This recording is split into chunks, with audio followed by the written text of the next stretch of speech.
Hello everyone, welcome back to my channel Learn with Prajakta. I am again here with the new topic. In last 2-3 lessons or the videos we have seen that the appreciation of the different types of poem, and there is a question that is a figure of speech. So in this video we are going to see the what type of a figure of speeches are there and how we are going to identify that. Hope you all are doing your well and do well. Have a safe time. Stay at home and let's watch a video. Now the very important topic from the English grammar, it is the figure of speech. So first we are going to see what the figure of speech means. The word or the phrase which is used to enhance the language or to create the more impressive language. It creates the interest, it is improves the quality of the language, so that this type of a phrases and the words are used in the, mostly it is used in the poem, but generally it can be used in the any sentences. So there are the main basically 20 types of figure of speeches are there, but in our syllabus mostly 8 or 9 figure of speech are included, which are oftenly or frequently used in our textbook. So we are going to see whatever are the figures of speech given in our textbooks and how we are going to identify that figure of speech. So first one is simile. So an imaginative comparison of the two different things which have something in common, it is known as simile. How we are going to identify that? The easy way to identify that, as or the like are the words which are used in the lines or the sentences. When these type of words are used in a lines or the sentence, that means the figure of speech is simile. For example, as lovely as flowers. I have underlined the word as.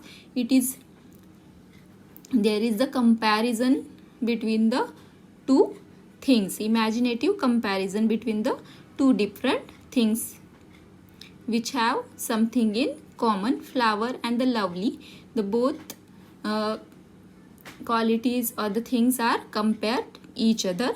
Now the next one we will going to see. There is a next one type is metaphor. What is the metaphor? An imaginative expression that refers to someone or something as another person or thing. Direct comparison of two things or the persons having same quality. So here is the comparison between the two things which are completely different from each other. It might be with the persons or it might be with the things or the person. For example, the child was a fountain of joy to them. He is a gem. So child is compared with the fountain of joy. Now the next one type is onomatopoeia. So what is the onomatopoeia? It is the simplest, that is when the sound is expressed through the word. There is the figure of speech is onomatopoeia. For example, bang, splash, ring, blast, tinkling, cooing. These are the words which expresses the sound. For example, birds greet her with their cooing glad, like a bracelets tinkling song. So here the sound cooing and the tinkling expresses the sound. Now next one type is personification. This one is the again this one is the very easy one. Quality of living things is given to the non-living things. For example, flowers danced in the garden. So here the dancing is the quality of living things and it is given to the flowers. Mask is smiling on baby's face. So now mask is the non-living thing and the smiling is the quality of living thing. It is given to the non-living thing. Now next one is pun. A play of words based on their different meanings for a humorous effect. It is known as pun.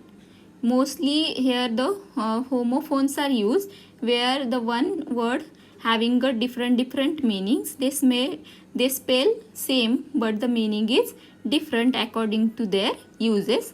For example, writing with the broken pencil is pointless. We here know that we cannot write with the broken pencil, but again it is pointless. It means the same.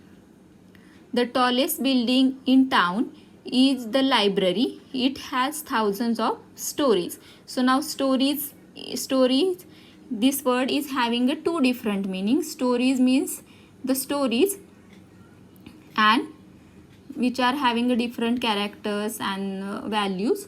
But the stories, again it means the floors also, the building floors. So the homophone story is used in a different way to make the literature humorous. So now next one is hyperbole. Hyperbole, it is a very overstatement that exaggerates a particular conditions for emphasis. So when there is a particular situation and we want to emphasize that situation, and we overstatement for that, it is known as hyperbole. For example, if I can't get a smartphone, I will die. So no one is going to die because of the smartphone, but it is a style to talk, or it is a style to write to give a emphasis or the importance of that particular thing or the condition which is expressed in the sentence. That is the overstatement. It is known as hyperbole. Now the next type we are going to see. Here is the irony. Use of the words to imply the opposite of the what they mean. Sometimes we are very angry and but we cannot express our anger. But that time we used to smile, or we used to use the opposite words to express our feelings, opposite feelings. That is known as irony. For example, when Sia broke a cup while washing it, her mother said, "That's wonderful." So might be if she is happy, she said that, "Oh, that's wonderful." But here she wants to express the opposite meaning. That's why she said, "That's wonderful." That is ironically she said that word. Now next one point is alliteration. The repetition of the sound occurs here continuously. For example, black coffee is served in a black cup. Again the word black is repeated and the sound also repeated.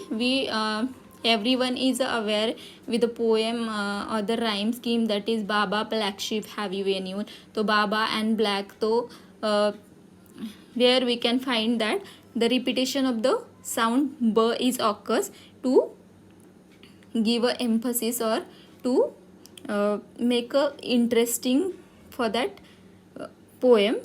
So in this way we have seen the mostly used figures of speech in our syllabus. So you just go through that, understand the meaning, and you will find your own examples.